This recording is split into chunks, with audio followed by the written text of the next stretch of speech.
Good evening, good afternoon, good morning, whenever you're listening. We are For The Fan. I'm Will. I'm Dom. And we have intern Joe over there. Yo. And, yeah, pretty solid opening. We're not going to waste Still any working on the time. intro, Yeah, we're Still working on an intro. Working on an intro, which means we don't even have an intro. We've been saying we've been working on it for like a month. We've been working on everything else so well, and then we've been we're working on these plans for this podcast to be better before we can make an intro. We should probably turn that around and do it the other way around. We should probably work on an intro first and then work on future plans. But it's all right. You know, they all come in time. If you are here looking for hockey, next week we'll be dropping our hockey episode. On Monday, yep. On Monday. Nonetheless, we'll be getting Jake on here. Hopefully, more than likely, we probably will be. That's still something else we have to figure out. Yep, we're going to be figuring all that out. Skype calling and whatnot. But before we have to worry about all this, let's go through this week tire. In football. Yeah. So we're going to start out in Buffalo, where they are unwilling to trade LaShawn McCoy to the Eagles unless the Eagles are asking for the right price. And probably they're going to expect like a second-round, third-round pick for McCoy. Something decent, but not the best. McCoy's still the leading rusher of all time in Philadelphia, so it's going to be surprising if he ends up back there. But since it's kind of like hard right now because they have Josh Allen, who's leading the league right now in rushing. Yeah. I'm leading the league, yeah. Leading the team in rushing, let me rephrase that. McCoy and Ivory aren't really doing that much. No. And on the topic of Allen, we have him. He's actually hurt. He hurt his elbow. He's going to be out 2 to 3 weeks. Derek Anderson, the former Carolina backup / starter. I think he probably started in Cleveland. He started in a few places. Yeah, he's been around the league. Derek Anderson's not bad. He's not the best. He's not the worst. He's a veteran guy. He's older. He's like 38 or something up there. So you're talking about a guy like Josh McCown or something like that, where he's up there in age. He's a veteran guy. He's helping the younger quarterbacks that are on the team, and he's not really the starter unless he needs to start, and that's where we're at. With this team, Derek Anderson won't do bad as like a buffer quarterback between Josh Allen's injuries. So I don't, I expect at least one win out of him, maybe lose 2.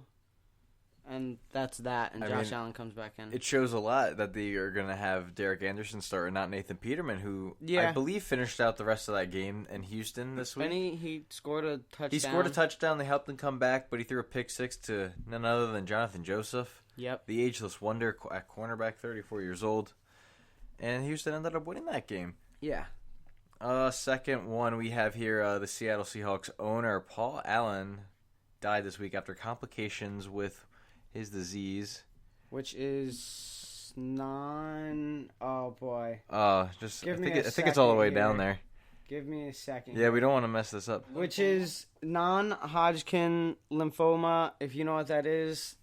It's I don't know what it is. You know better than us. I don't want to assume what it is, but it says lymphoma, here. Really. Yeah. He struggled with it since like 1982, so he's been battling that, but it's come back twice. It finally got the best of him.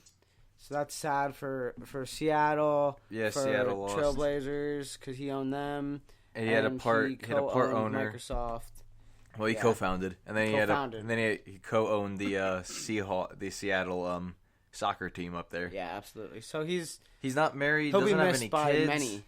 It's going to be interesting over maybe the next year or two to really see who's going to take over the Seattle team. Yep. Doesn't really have anyone Might be there. Might be a new, entire new team owning. It's going to be interesting. Since there's a whole lot of teams now just kind of owning, groups. I mean, the Panthers changed ownership. Yeah, the groups and all that. You have the Marlins, too, that just changed ownerships, I believe, last year, Yeah. It's just all groups now. It's just not one person. It's a bunch of with a majority owner. Yeah. Yeah. So we'll see what happens there in the future. We'll obviously keep you up on that. The Raiders, some more trade rumors. Raiders are looking to trade Amari Cooper, but they're seeking a first-round pick in return.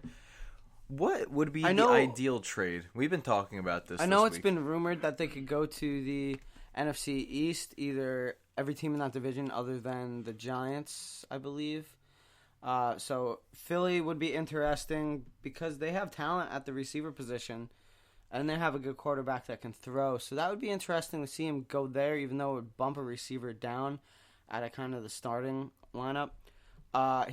Dallas would definitely be a fit because they have Cole Beasley, like they no have one Allen going into the Hurns. season. Yeah, they have Cole Beasley, Allen Hurns. They got all these receivers, but like, there's not really a Number one. With Dez gone, there's no number There's one. no number one, and they've really been struggling. Besides this Washington last week. would still be interesting as well because now you're giving a really talented number one guy to Alex Smith who can definitely throw the ball. That would be interesting as well. So, I mean, if he goes to any of those teams, he would fit in and he would do well and the teams would do well with him. But I would think Philadelphia wouldn't be the first to get him just because they already have so much talent in their receiving positions and whatnot. So, I mean, we'll see if he goes to Dallas or goes to Washington. Dallas would be the best fit, I would think, completely. Now, I've been messing with this trade a little bit. I've been telling Dom this week, like, oh, they should do this trade. You should do this trade. They trade Amari Cooper and a second-round pick to the Giants, but they could get Odell Beckham back because the Giants owners really had enough. All the coaching staff has had enough of Eli. Not Eli. Well, I mean, also probably Eli. The and players Odell. are turning on Eli. Yeah. But and Odell has voiced his opinion. He's voiced that he doesn't want to. He doesn't want to be there. It's not so much that he doesn't want to be on the team.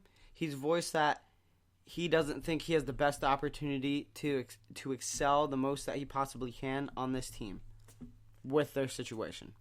So it almost makes sense to make a trade like that happen for the Giants and for the Raiders.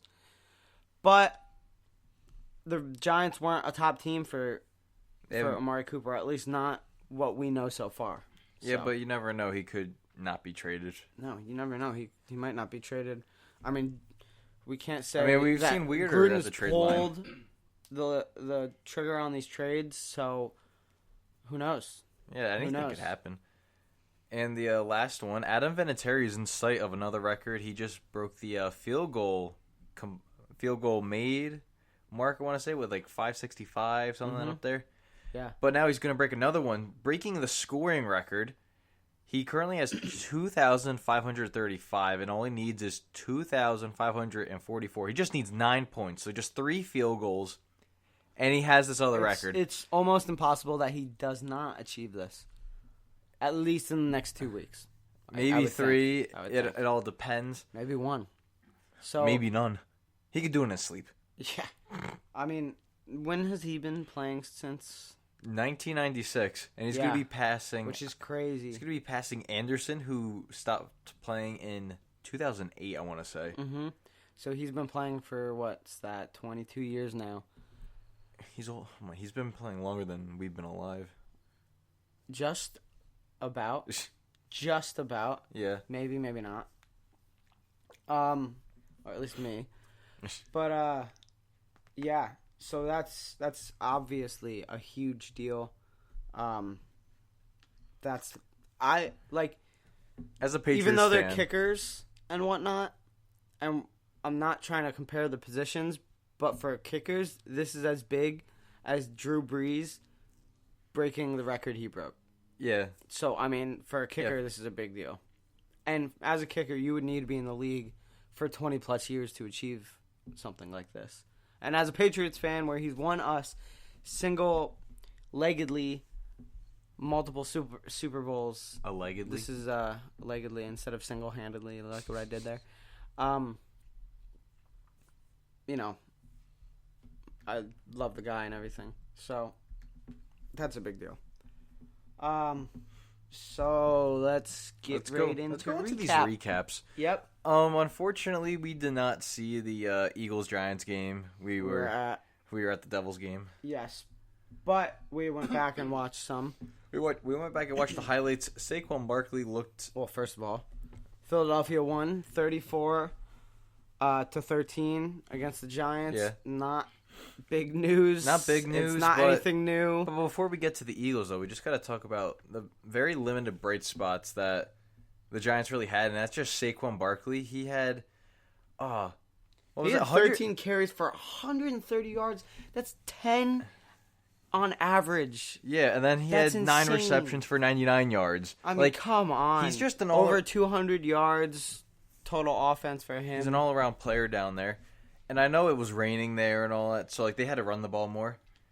And that's really the bright spot. Odell kind of had his mental breakdown of the year again. I mean, Eli didn't even throw a touchdown. He week. actually threw an interception. I mean, there's no surprise there. It's still a problem. I don't care what anyone says. Eli, I'm not bashing on Eli at all, but he is old and washed up to the point where he is the problem to this team. He's holding them back. The O-line we can talk bad about every week, but Eli still needs to get something done, and he is unable to. And the players are starting to turn on Eli. Mm-hmm. And now the Eagles. Now the Eagles look like the team that they were October and November and the earlier part of December last year before Carson Wentz went out with injury. Yep, 3-touchdown game for him. 3-touchdown game. Nelson Aguilar had 91 yards. He had a couple deep catches. Alshon with 2 touchdowns, leading the team in receptions this week, 74 yards. He had a game. Alshon Jeffrey, we know what he's like since his days in Chicago. In Chicago, yeah. So nothing's changed there. The guy's so talented. He deserves every catch he makes. And it'll be interesting to see what the Eagles could do this coming week against Carolina. Yep, Carolina's an on and off team every week with their defense and such. So that'll be interesting. You're right. Now we're going to be going on to the 1 o'clock games. Pittsburgh at Cincinnati. Pittsburgh won 28-21, and what a classic this was. Ooh. Tyler Boyd, 2 great touchdowns. Yeah, Tyler Boyd, what 2 a great day. touchdowns. It was amazing. James Conner also had 2 touchdowns right there.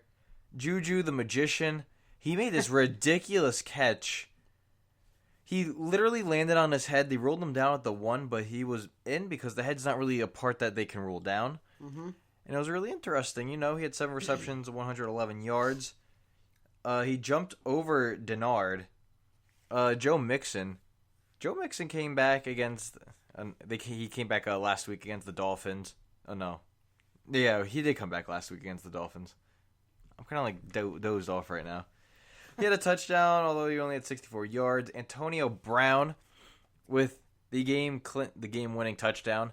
But what was also questionable about this play, because I know you didn't see it, they had Hunter on a play, and he blocked down the field even before the ball was thrown. Mm-hmm. And there was no flag, there was no nothing, kind of being like, hey, there was an illegal block down the field, which could have brought the Steelers back. Which is kind of interesting. It is very interesting. Huh. I mean, Antonio Brown, Juju had great days, both over 100 yards. Not both, but Antonio Brown had a touchdown. James Conner, I mean, he's still doing it.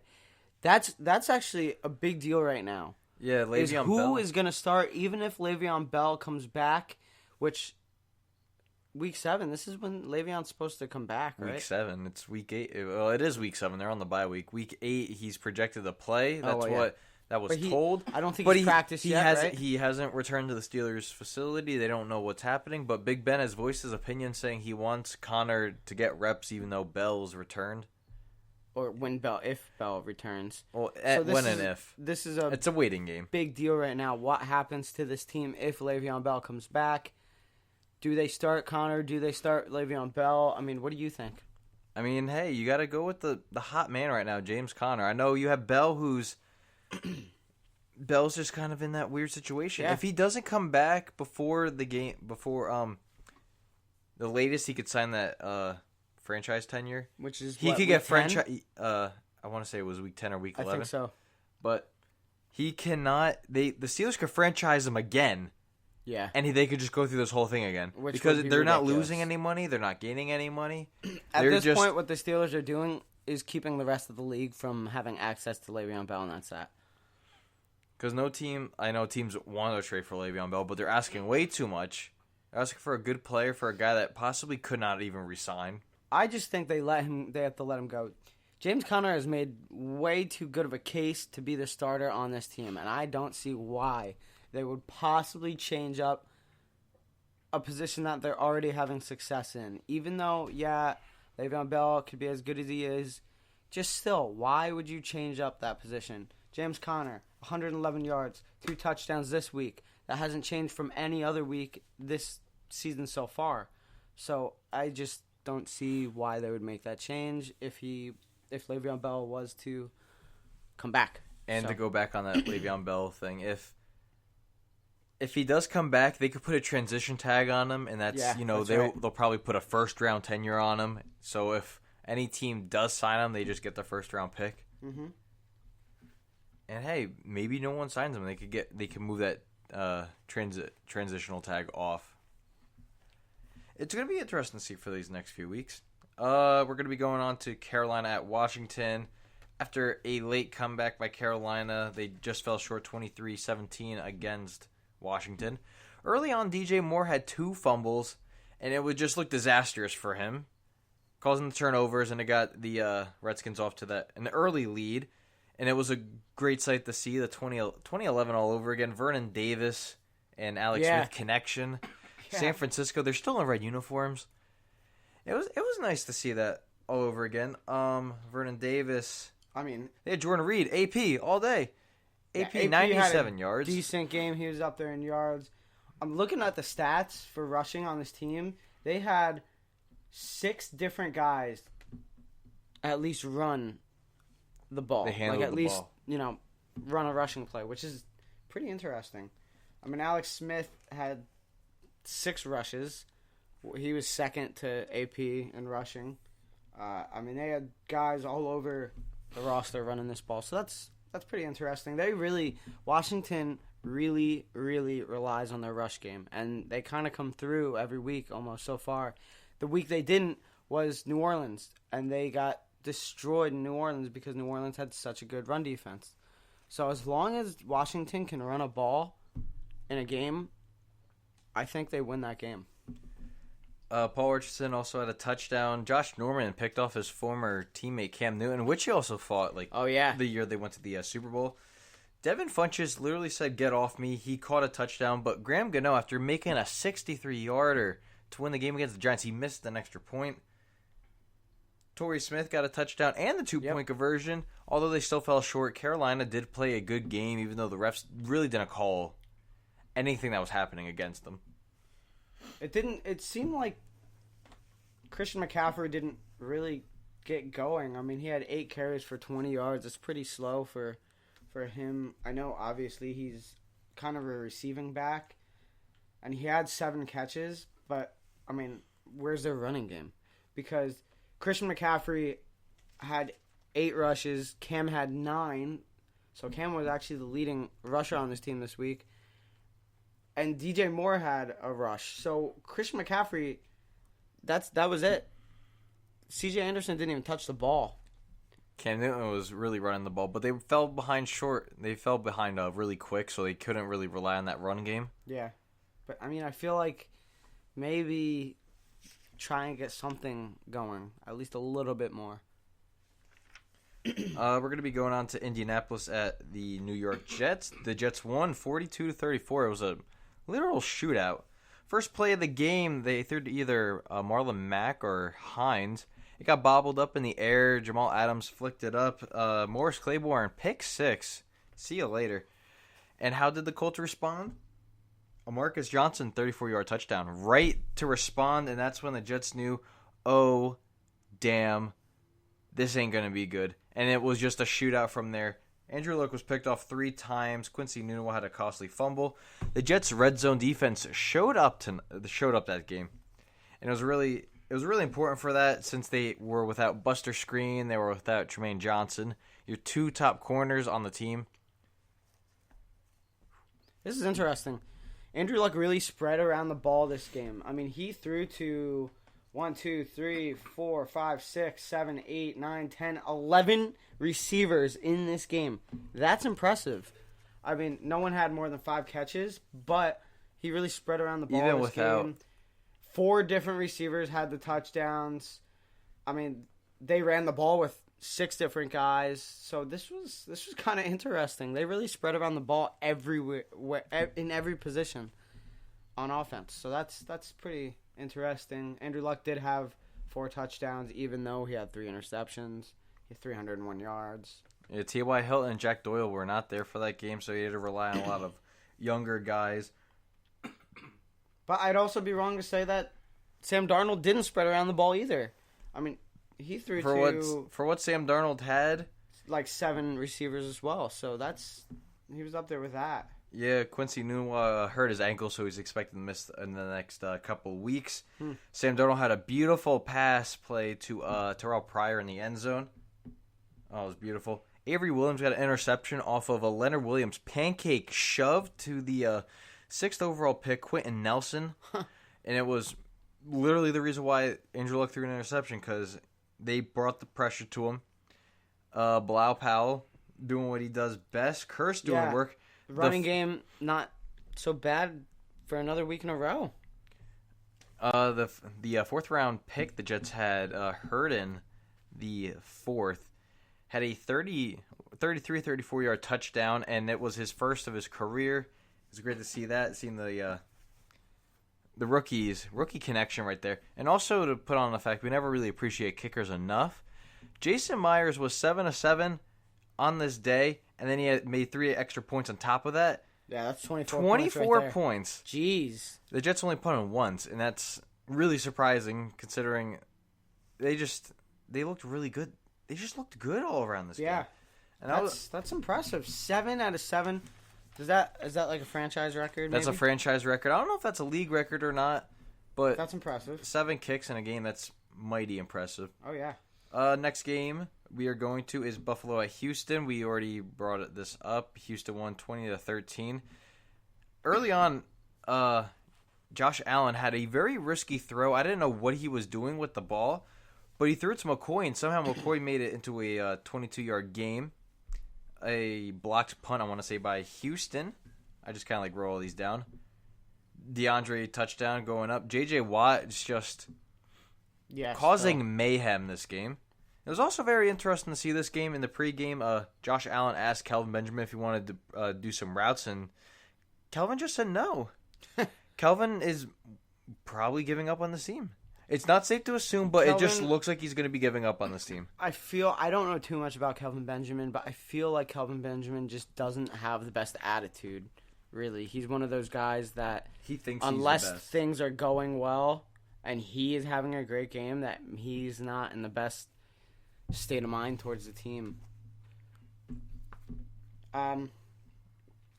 We said it earlier, Josh Allen got injured. He only had 84 yards by the time he got injured. And then Nathan Peterman came in. Nathan Peterman, even though he threw a touchdown, it was a nice touchdown, he did throw 2 picks. So we go back to Derek Anderson starting. Maybe this is the reason why, because Nathan Peterman has shown that I guess he could step in the last few. But can he really run a whole entire game? I don't think so. Well, Nathan Peterman, you have to also remember he came in for relief of Tyrod Taylor one game. Or Tyrod. Tyrod. Yeah, that's his name now. Mm-hmm. He came in relief of him, and I'm pretty sure Peterman won the game for them, and they started him against the Chargers the next week, and he threw 6 interceptions in the first half, 5 or 6. He's not a reliable He's not reliable. And then he was a starter week 1, and he still threw interceptions. He has, I want to say, 10 interceptions in his young career, but only 4 touchdowns. He's kind of like the Mark Sanchez right now, throwing these interceptions. Sean McCoy actually didn't have a terrible game. He had a 73-yard game. It's not terrible. They gave him some reps. So, I mean, with all the possible trade allegations and whatnot, maybe they really do want to stick with him, because they did run the ball, especially with how kind of slow this passing offense has been. Maybe it's not the worst thing to keep a guy like him. And also, Deshaun Watson didn't really have a good game either. He had only 1 touchdown, but he had 2 interceptions, and it was really close. The Bills were putting it on the Texans. Like DeAndre Hopkins threw the ball. Yeah, Nice. I don't remember seeing that, but also I had to watch. Apparently, Red Zone. he threw the ball. So. And then Cootie, he had 3 catches for 33 yards. He's one of those young guys that are coming up. He's that slot guy. I want to say he's probably the number 2 because they like having Will Fuller in the slot, and Will Fuller gets touchdowns. Although he didn't have one this week. I mean, it looks like the Texans are slowly getting back into what they're doing, and also it's a very close race in the AFC South right now. I mean, I've been saying it. I just am still not convinced on Deshaun Watson. Everyone said it after he played how many games last year? He played 7. He threw 19 touchdowns last in year. those 7 Everyone games. was saying this guy's going to be the next greatest quarterback in the league. I still don't understand why that's a thing. I mean, this guy, he is all right. I think that's just it. He's all right. He's lost games single-handedly for his team this year. I just don't see him being so great as everyone was saying at all. I mean, Deshaun Watson has a lot to prove in my book for me to be convinced that this guy is going to carry a team for the next 15 amount of years. Yeah. So next game we're going to be looking at is Tampa Bay, Atlanta. There was a lot of stuff that happened. Freeman got put on IR this week had to get surgery on his groin. Hopefully he returns before the season ends. Jameis Winston had a great game, by the way. See. Almost 400 yards, 4 touchdowns, 2 interceptions, but Mike Smith got fired because of how good Jameis did, and they almost... well, I just want to go to the end of the game. Yeah, O.J. Howard, Ito Smith, Godwin, Tevin Coleman, they all had touchdowns. And just the last play... Let's just focus on the last drive. After Matt Bryant kicked a 57-yard field goal, he hurt his hamstring, and now it's all on Jameis. It's only a 5-point game, and they literally drove down the field with no timeouts left, or they probably had timeouts left. I can't even remember that fact. And they just looked so good. 5 seconds left. Jameis Winston dropped back. They had 8 guys deep. Julio was back in coverage. It was only like 33 yards they had to go. He ran the ball, and they just kept on shuffling it off. If Deshaun Jackson was able to get the ball and it didn't go out of bounds, maybe the Buccaneers would have won this game. Deshaun Jackson looked really frustrated after that whole turn of events, but it's not really their fault. He only had 4 catches, 77 yards. If Deshaun Jackson's healthy on that team, the Buccaneers are kind of a deadly threat right now. Chris Godwin was really kind of like their leading receiver in catches this week. He had a touchdown as well. Yeah, he's their, I was going to say their fast guy, but they also have Deshaun Jackson. They're both really quick. Yeah, and Mike Evans is, you can't put him down either. Peyton Barber had a pretty decent game on the ground. Only 82 yards, nothing. But nothing only on spectacular. 13 carries. That's still a 6.3 yard average. That's not bad at all. That's that for the Bucks.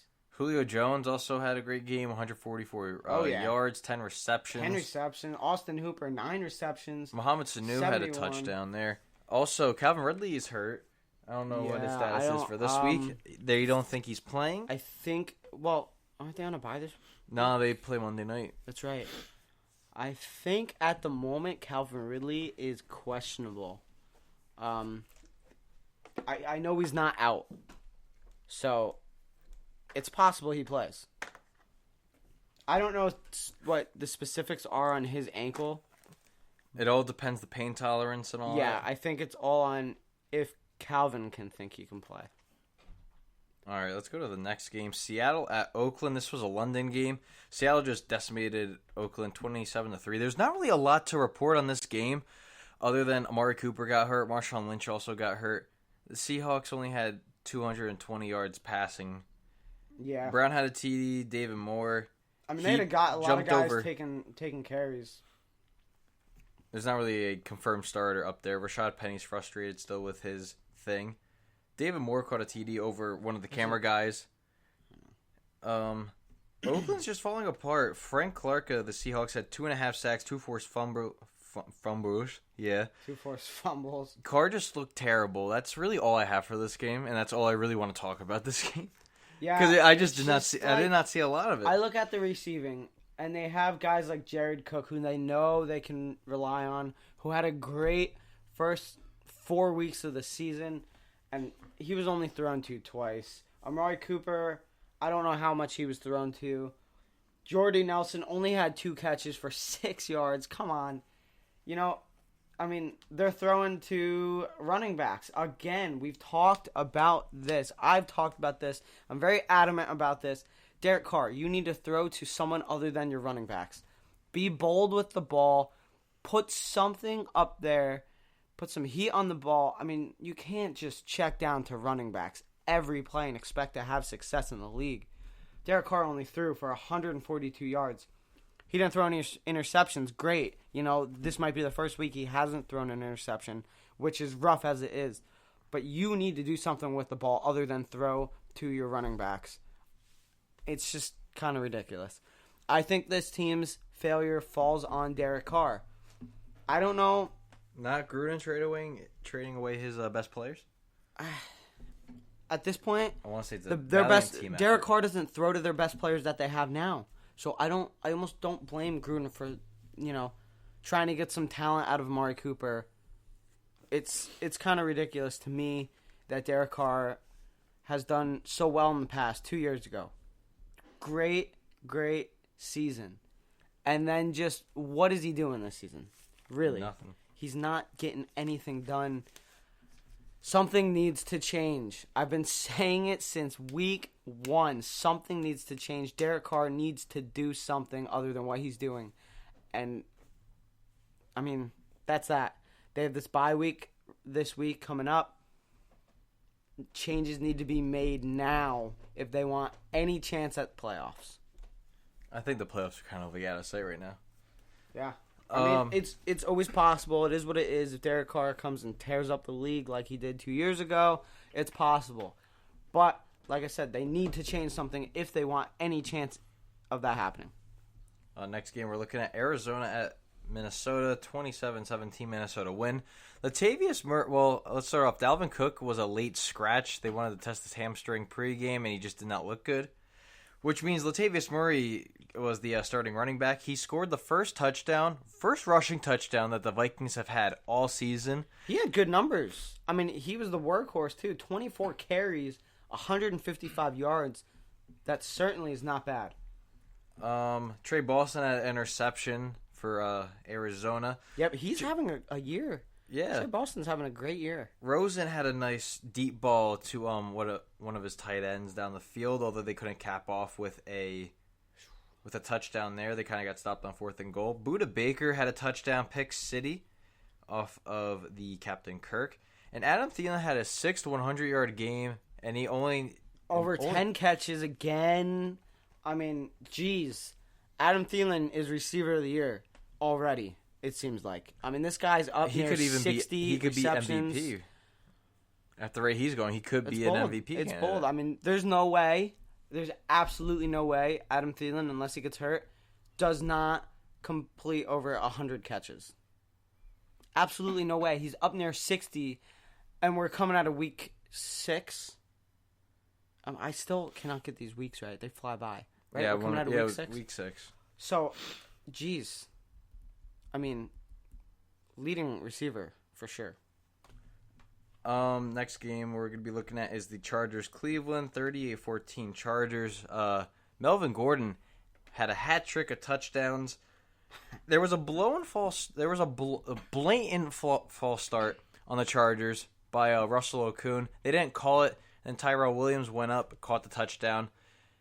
It was really weird, and Dom's looking at me because he sees Geno Smith had a completion. I didn't really see it because that game was I'm pretty sure Phillip got benched because it was already a blowout and there's not a lot of time left. They don't want to risk Phillip getting hurt. Yeah, I posted this on the Instagram. Even though I was at the Devils game, I just looked at the stats, and what do you know? Melvin Gordon, again, underrated Melvin Gordon, is so impressive. I mean, this guy really gets it done. Even Austin Eckler, again, 7 carries for 60 yards. That's fantastic. These two guys, no one saw coming into the season that this would be such a duo. I mean, these two guys had almost 100 yards together, or 200, my bad. 200 yards together. So they really have it down rushing the ball. Geno Smith rushed the ball twice, too. Well, I mean, those are just 2 knees. Oh. Yeah, Tyrell Williams had 3 deep catches, 2 touchdowns for him. They had more guys rush the ball than receive the ball. I mean, hey. That's impressive. It's whatever you need there. I mean, also, Cleveland, you have to also look at this.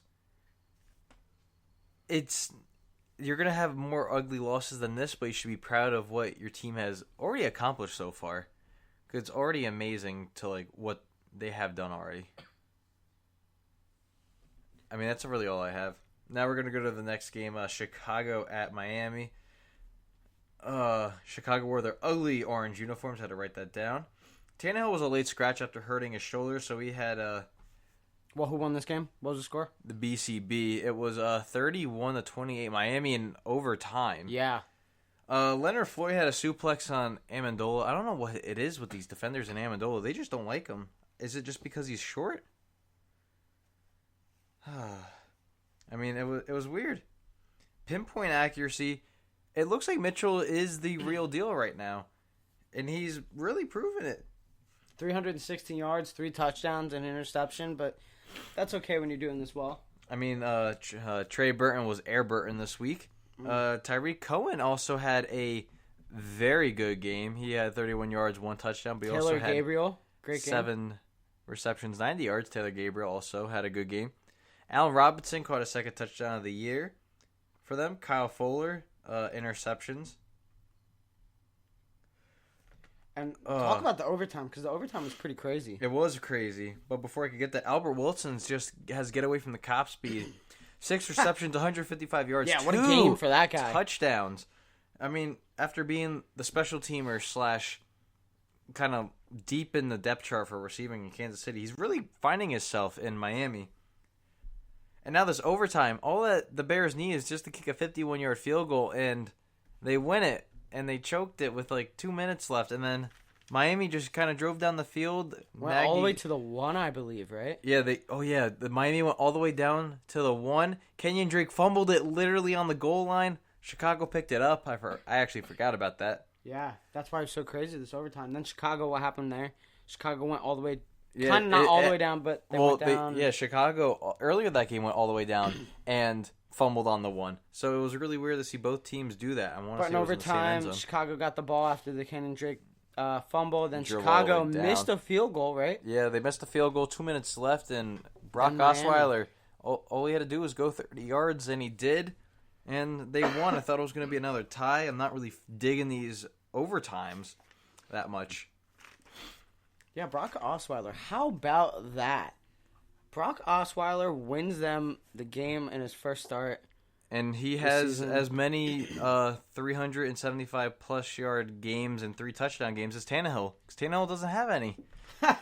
Next game, going from really hot to really cold, we're going to be looking at the Rams at Denver. And it was snowing in the morning.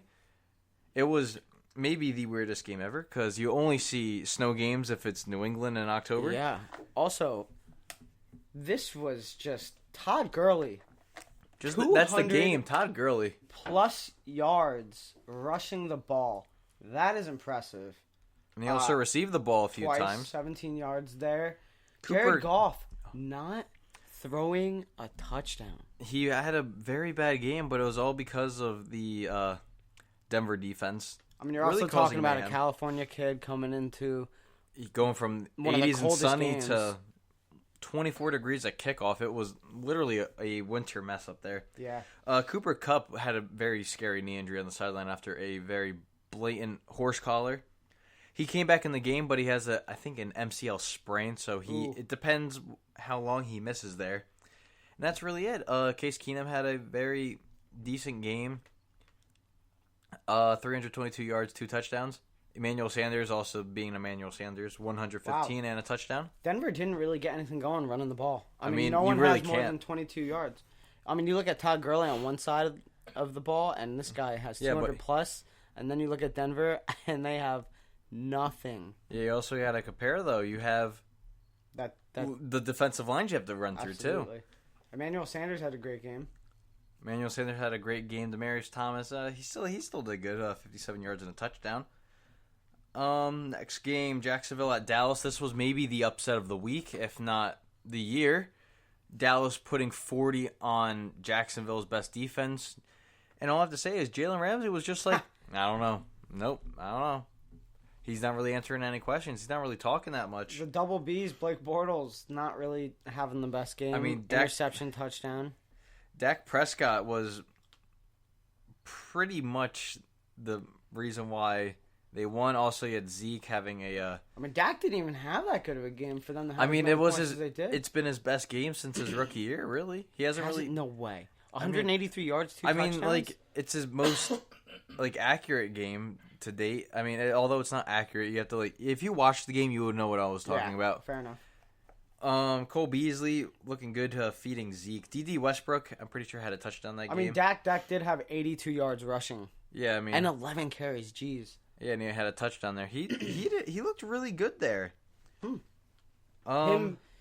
Zeke, not the only rusher for a week here. Jeez. I mean, that's really it there. There wasn't really anything good to talk about that game. I mean, the 4 o'clock games weren't really blowout. The 4 o'clock games weren't really good besides one stat, and now this one's also another one statter. Baltimore at Tennessee. Baltimore won 21-0.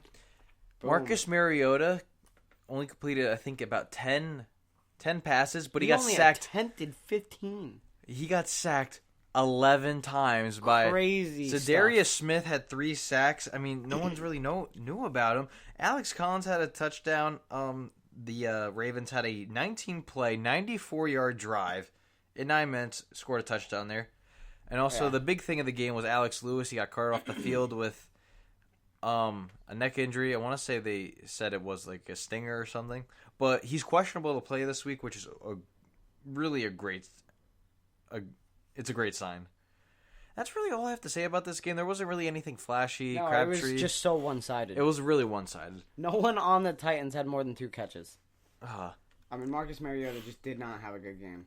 Next up, we're going to be looking at New England and Kansas City. New England won 43-40, but we're only going to talk the fourth quarter because that was the game. Yeah, this was a shootout in the fourth quarter.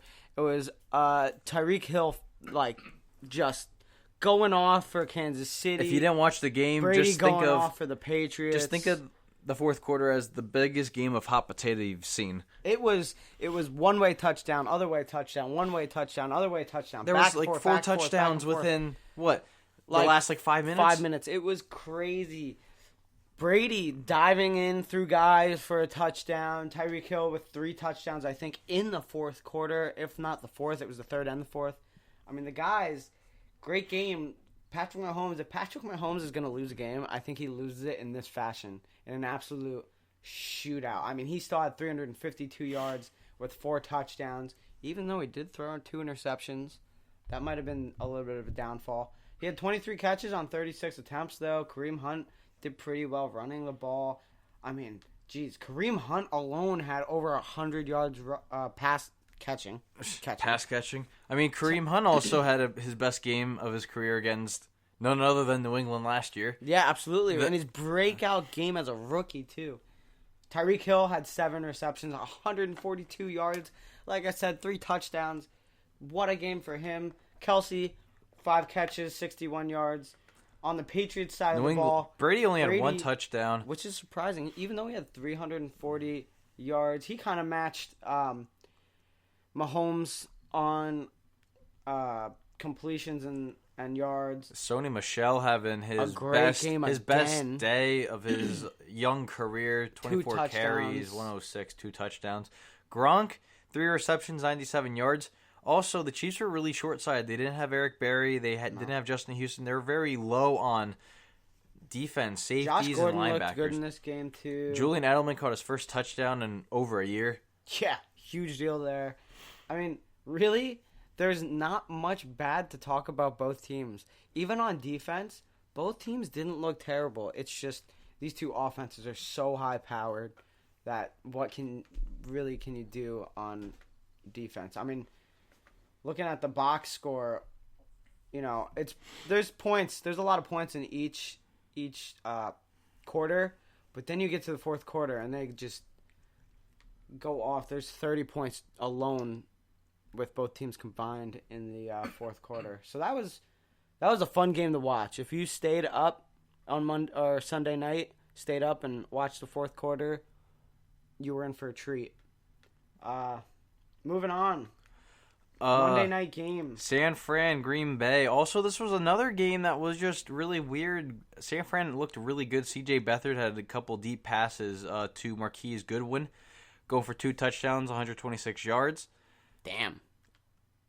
Matt Only had Breida. 4 catches, too. Matt Breida was the surprise of the game. They started him and not Alfred Morris. Alfred Morris didn't even touch the field this game, I want to say. Who is... Raheem Raheem Mostert. If you're a San Fran fan, you would know. Raheem. We aren't, but I didn't even realize who this guy was. He had 12 carries, 87 yards. Not a bad game for him either. Let's just also go to the fourth quarter here.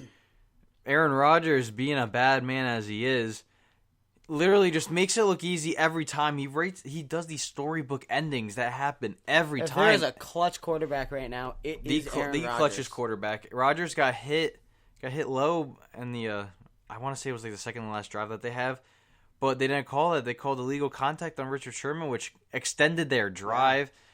Aaron Rodgers had a 400-plus yard game. Yeah, Devontae Adams, Jimmy Graham, Marquez Valdez Scantling, all being over 100 yards receiving. And wow, yeah, I mean, Devontae Adams had a great game, by the way. 10 receptions as well, 2 touchdowns. Jeez. Mason Crosby, after being a joke last week, he came back this week and was the NFC Special Teamer of the Week. 4 of 4 on field goals, 3 extra points. He knocked down the game winner. Yeah, a long of 51. So he had a nice big old kick there too. And that's really it for all the games. Yeah, that was pretty good right there. Let's go down into these predictions.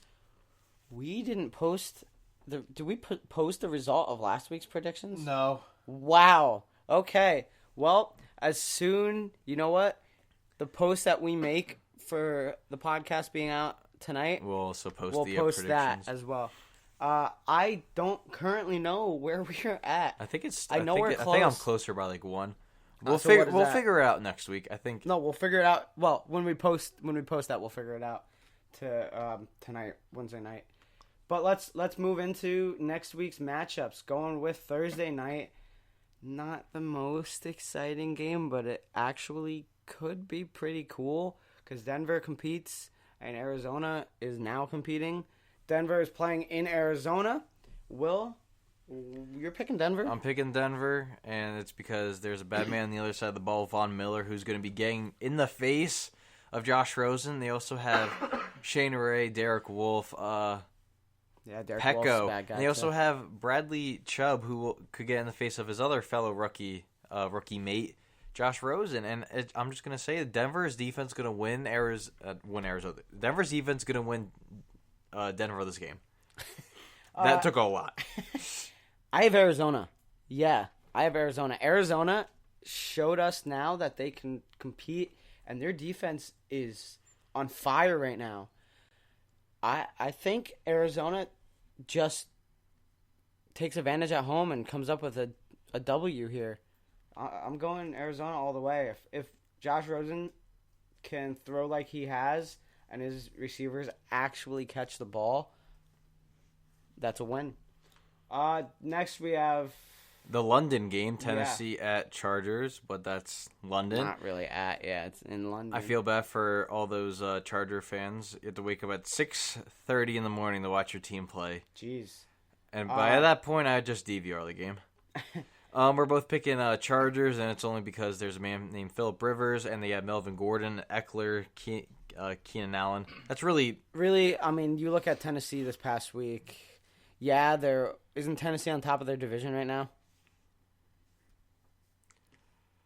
Yeah. Yeah, they are. Oh, my, what a pause. I wasn't sure if you were asking me. Yeah, Tennessee is on top of their division right now, which is pretty crazy. And also Jacksonville and Houston would be out of the playoffs considering the wild cards are 4-2 and they're 3-3. I don't think that's how the season finishes off. There's still Tennessee much more. got blown out last week. I mean, I don't see much of a difference happening this week, as bad as that is. Chargers win that game. Minnesota in MetLife, in JetLife against the Jets. I have the Jets, your and it's team, only Jets. because it's my team, and I know they're going to just show Kirk Cousins, like, you could have been here, but we got this other guy named Sam who's way better than you, and he's way cheaper than what we were going to pay you. Damn, I'm going Minnesota. Minnesota's kind of been a little iffy in the past, like 3 or 4 weeks. But I think they kind of regain what they had going this week against the Jets. So I'm going Minnesota. Next we have Carolina in Philadelphia. We're picking Carolina. Both of us are picking Carolina. Why are you picking Carolina? I mean, it's just... I mean, as bad as of a game that the Panthers were really screwed out of, they're going to be coming into Philadelphia with this just pissed off attitude, and they're just going to be hungry. And it's going to be a different team than once they saw, because you're going to have McCaffrey, who's going to be a lot more active this game, which opens up everything that the Panthers have. I think the Eagles can easily win this game. But I'm going Carolina because I think Carolina's going to have a huge bounce back week this week. I think Cam is going to be, going off this week. Christian McCaffrey going off.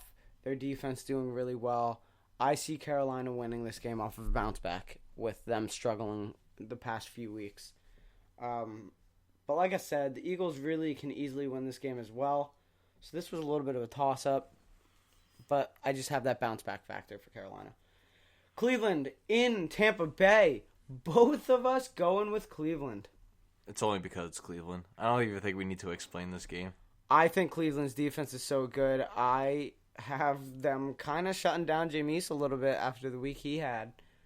And Cleveland. I want to see him win, and I think they will. Detroit in Miami. We're both going Miami. Miami just played a really good great. game against the Bears. And I mean, the Bears are looking like a playoff caliber team, but Miami's just going to be better than what Detroit has. It's kind of funny. All these like NFL analysts and, the guys making power rankings and stuff going into the season from preseason, they all had Miami dead last. And look at this. Miami is showing everyone that they can compete, and they're going to compete this week. And they beat Detroit. Detroit's been struggling all season pretty much. And Miami's just going to continue that theme for Detroit. New England in Chicago. That's the big deal. The where this game's being played at. Even though, whether it's cold, New England knows how to play in the cold. You have Chicago. Why do you have Chicago? I mean, Mitchell's a bad man, and Mitchell's going to be doing stuff. He'll be competing with Brady. Brady has to go against, two young quarterbacks. He played Mahomes last week. Now he has to play Mitchell this week. Mitchell's really showing up to what he's been capable of doing this year, and it's honestly impressive, because all I said was Mitchell just needs targets, and he will be a good quarterback. And once he gets those, all it is just on his shoulders. Yeah, absolutely. And if you beat New England, it's just a very big statement for that entire division. Yeah, and Chicago's defense obviously is so capable. I have New England just because if someone's not going to get beat by Chicago's defense, it's going to be Brady. And I feel like Brady kind of struggled, beginning of the year, especially with their receivers and whatnot. But I kind of feel like after this past week, they've hit their strides. And Brady's hit his strides with his own receivers. And I feel like Chicago's not going to stop this Brady offense. I feel like if there's one team Chicago doesn't stop this year, it'll be New England's offense, especially after the week they just had, showing us that they can, have connections between Brady and the receivers. Moving on, Buffalo in Indianapolis. Both of us going Indianapolis. I mean, I actually, when we made these predictions, I wrote Buffalo at first. yeah. But then I just thought about it. I thought about, Derek Anderson is starting. And then I thought about how the week Indianapolis had this past week, even though they lost. And you know what? I chose to switch over and go to Indianapolis like you. Indianapolis really didn't look bad this past week. No, they just played a better team than what they have. Yeah, and I don't think in any way are they playing a better team than what they are. So I'm going Indianapolis just because I think all around they are the better team in this matchup. What about you? I mean, I'm just picking Indy because Derek Anderson, he's older. He's literally a week old into the system, but he knows McDermott because he was in Carolina with him. Mm-hmm. But Andrew Luck's just going to have a better game because he's inside his home in a dome. Absolutely. Houston in Jacksonville. You chose Jacksonville. Tell us why. I just feel Jacksonville's the better team right now. When they're playing at home, they're a great team, and I know they haven't played at home in, I want to say, over a month. Yeah, it's been a while. They haven't played since New England, I want to say. Yeah, which is kind of weird for fans there because yeah, if you have like season tickets, you're not really going to games. And they also have a London game, so month. it's... Yeah. I actually chose Houston. Houston's defense has been doing incredibly well, and Jacksonville's offense has been struggling for a couple weeks now. I think this is not where Jacksonville has a good game on offense. I think they're going to continue to struggle into this game. Blake Bortles is going to throw an interception or two. I mean, you're talking about guys on this defensive backfield who knows how to stop a team and a quarterback. So I'm choosing Houston mainly for their defense. Deshaun Jackson, I know I just talked about how I'm not convinced that he's that good. But I think he comes out on top. Jackson? I probably did. Deshaun Watson. It's almost the same. Jackson, Watson, both Deshaun's. Not spelled the same, but it's all right. But I have Houston winning this game. Might be a little bit of an upset for me, but it's all right. New Orleans in Baltimore. You have New Orleans. I have New Orleans because New Orleans is the better team against Baltimore. New Orleans looks good, too. You have Michael Thomas. You have Alvin Kamara. You have Mark Ingram, who had a great game when he first came back from suspension. Absolutely. And New Orleans is just a better team in here. You have Drew Brees, who just came off of high-powered offense record week, literally. And I just don't see Baltimore as a match right now. Fair enough. I have Baltimore because Baltimore has really been playing so well on defense and offense. And I think they're going to upset New Orleans and actually win this game for them at home. So I have Baltimore. Joe Flacco's been having a decent year, which is surprising, to say the least. Let's go Rams. Oh, wait, nope, I'm missing one. Let's go Dallas in Washington. You have Dallas. I have Dallas. It's only because they played a good week last week against Jacksonville, and I feel like they can get that going again this week. And if they keep on going, they could possibly see the postseason once again.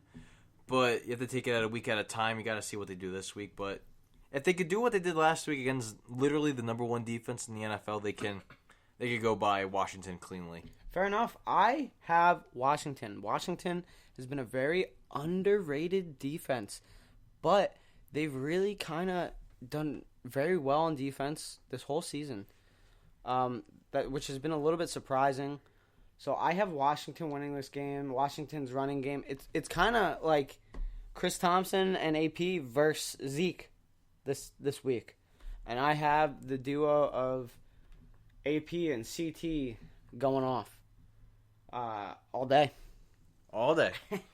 Rams in San Fran. Both of us have the Rams. I mean this is just easy. Although I shouldn't sleep on San Fran after the game they played at Green Bay. Well, I'm going to still sleep on San Fran. I just have the Rams because the Rams are just better in every position. The Rams are undefeated, and I don't think San Fran is the team that's going to stop that streak at all. Cincinnati in Kansas City. This game got flexed to the Sunday night. I don't blame them for doing this because this is a great game. Yeah. Kansas City, though, coming on top. I mean, they're practically undefeated without this past week. Even though Cincinnati's practically up there. Undefeated doesn't mean they're undefeated. No, though. It doesn't. But Kansas City's not going to have 2 bad weeks in a row. That's how I see it here. And it's an Arrowhead, which is so loud. Home. Yeah. So I have Kansas City all the way for this game. You have anything to add to that? No, not really. Kansas City. I don't even want to get to this because of your pick.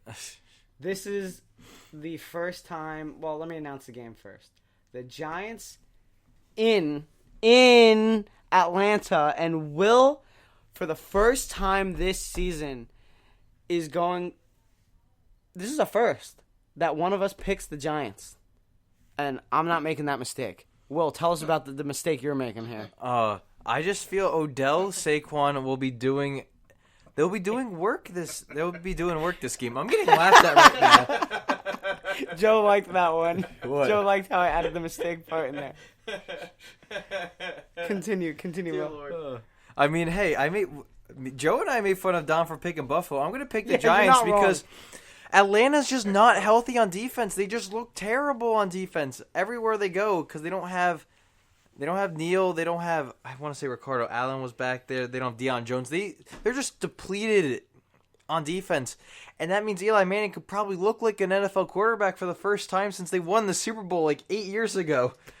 That's the only reason why I'm picking the Giants is because I have faith in the Giants in winning this damn game. And if they don't win this game, I will be upset. I'm done for this podcast. You can end it, Dom. I got this right here. He threw his hat down and everything. I'm stepping in. I never get to talk. Intern Joe, join me. Buddy, I have Atlanta winning this game because I'm not making a mistake this week. Tack McKinley is going to have his best game of the season against this atrocious O-line. He's going to eat Eli Manning and everyone else in that backfield up. Boom. That's that. Like, Atlanta, there's no way they lose this game. Julio Jones coming off a great week. Matt Ryan's going to continue that. Hopefully Calvin Ridley plays. But to me, it doesn't matter who plays on offense. They're beating the Giants. Joe. What? Who... I mean, I doubt you're making the mistake that Will's making. Look, as well. I've just come to the realization to never put faith in the Giants. Yeah, absolutely. I'm sorry, but I just can't do it. Fair enough. so we I can't believe Will is picking the Giants. Will, I can't best of believe luck it. to you this week, buddy. So, thank you for listening. Follow us on Instagram, Twitter at We Are For The Fan. Hockey is coming up on Monday. We've been to multiple games this season. Joe's been there. Will's been there. We're at a game tomorrow night. Yeah. And let us know what you like. Let us know what you don't like. We have a Gmail. What's our Gmail, Will? Is it We Are For The Fan? WeAreForTheFan@gmail.com. We are, Wow. Emails us, so we are Well, for the fan at gmail.com. Look, even if you don't email us, you could DM us on Twitter. Yeah, you could DM us on Instagram. You could DM us on Facebook. We don't have a Facebook, We don't have but you know Facebook, what? but find us. Find us. Come at us. You know our names, So, sorta. we have that new thing on Sunday nights where I release a podcast just talking about the updates of what's coming in the next week and the updates on the podcast itself. We have a lot of big things in work. We need to work on an intro. We will get an. Look, I will make something. I will. Intern I will Joe, work on it. Intern Doodly.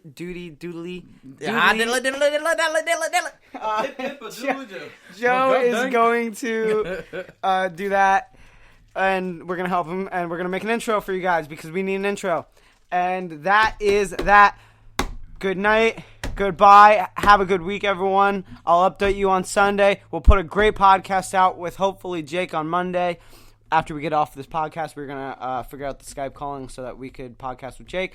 And then next Wednesday, look forward to a great week that the Atlanta Falcons are going to have against the Giants. We'll lose that game. I'm not letting them talk. Yeah. We're searching for a way to live life beyond the mask. If you have symptoms and test positive for COVID-19, a clinical research study may be your opportunity to help find a treatment. Talk to your doctor and visit studyforcovid.com to learn more.